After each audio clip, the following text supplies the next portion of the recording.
தோடுடைய செவ்வியன் வீடை ஏறியோ தூவண் மதிசூடி தோடுடைய செவ்வியன் வீடை ஏறியோர் தூவண் மதிசூடி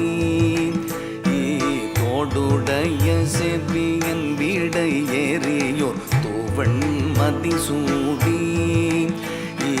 தோடுடைய செவியன் விடையேறியோர் தூவண் மதிசூடி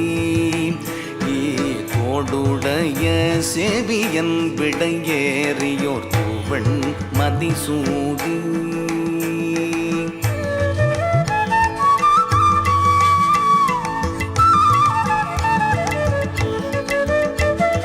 காடுடைய சுடலை பொடி பூசியன்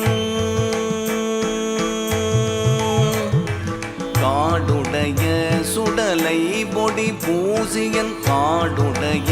சுடலை மணப்பெண்ணின் பிரத்யேகமான திருமணம் விவாஹா தி சென்னை சில்க்ஸ்.